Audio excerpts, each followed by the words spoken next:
म्हातारी आणि जादूचं वांग। एके लहानशा गावात एक गरीब म्हातारी राहत होती। तिचं जीवन साधं आणि कष्टाचं होतं। स्वतःचं पोट भरण्यासाठी तिला दररोज रानात जावं लागे, जिथे ती भाज्या शोधून आणायची आणि त्या विकून थोडाफार पैसा मिळवायची। एक दिवस नेहमीप्रमाणे ती रानात भाजीपाला शोधायला गेली होती। फिरता फिरता तिला जंगलाच्या एका वेगळ्याच भागात एक अनोखी गोष्ट दिसली। जमिनीवर एक मोठं जांभळ्या रंगाचं वांग पडलेलं होतं, पण हे वांग इतर वांग्यांसारखं नव्हतं। ते खूप चमकदार दिसत होतं, जणू काही त्याच्यातून एखादी वेगळीच ऊर्जा येत होती। म्हातारीला ते वांग खूप वेगळं वाटलं। तिने ते उचललं आणि घरी घेऊन जायला निघाली। जशी तिची पकड त्या वांग्यावर घट्ट झाली, तसं तिला एक आवाज ऐकू आला। तो आवाज त्या वांग्याचा होता। वांग बोलत होतं, "अगं म्हातारे, मला सोडून दे। मी एक जादूचं वांग आहे। जर तू मला तळशील तर तुझ्या थाळीत नेहमी गरमागरम भाकरी आणि चविष्ट भाजी तयार होईल." म्हातारीला क्षणभर विश्वास बसला नाही।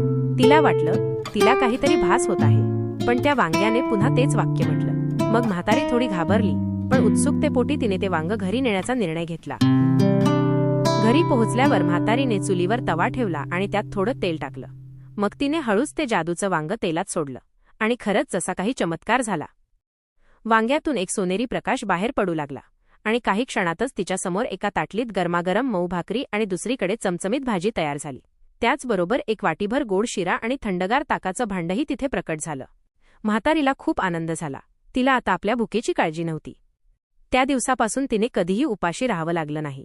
तिच्याकडे नेहमी पोटभर जेवण तयार असायचं। म्हातारीचा स्वभाव खूप दयाळू होता। तिला दुसऱ्यांची दुःख बघवत नसत। त्यामुळे तिने गावातल्या गरीब लोकांनाही आपल्या घरी जेवायला बोलायला सुरुवात केली। तिच्या घरी आता रोज गरमागरम जेवण तयार असायचं आणि अनेक गरीब लोक तिथे येऊन तृप्त होऊन जायचे। म्हातारीच्या दानी स्वभावामुळे गावात तिची खूप वाहवा होऊ लागली। पण म्हणतात ना, चांगली गोष्ट जास्त काळ टिकत नाही। त्याच गावात एक लोभी बनिया राहत होता। त्याला जेव्हा या जादूच्या वांग्याबद्दल कळलं, तेव्हा त्याच्या मनात लालच निर्माण झाली। त्याला ते वांग कोणत्याही परिस्थितीत मिळवायचं होतं। एक दिवस संधी शोधून तो बनिया म्हातारीच्या घरी गेला। त्याने तिला काहीतरी आमिष दाखवलं आणि तिच्याकडून ते जादूचं वांग फसवून घेतलं। म्हातारी गरीब जरूर होती, पण भोळी नव्हती। तिला बनियाच्या मनातली वाईट भावना जाणवली होती, पण त्याला विरोध करण्याची तिच्यात शक्ती नव्हती। तो लोभी बनिया ते वांग घेऊन आपल्या घरी गेला।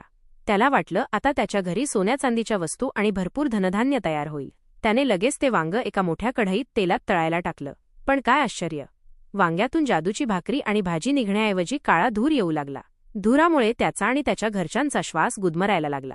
इतकंच नव्हे तर त्याच्या घरातली सगळी भांडी एकमेकांवर आदळून फुटून गेली।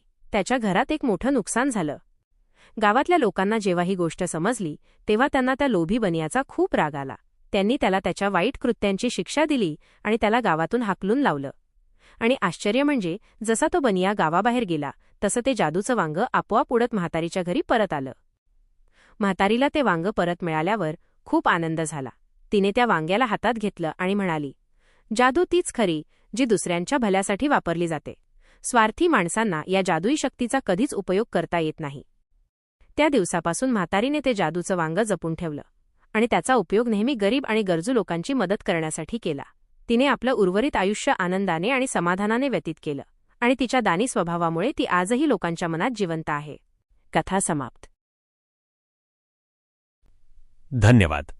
अशाच नवनवीन गोष्टी ऐकण्यासाठी चॅनलला सबस्क्राईब करायला विसरू नका।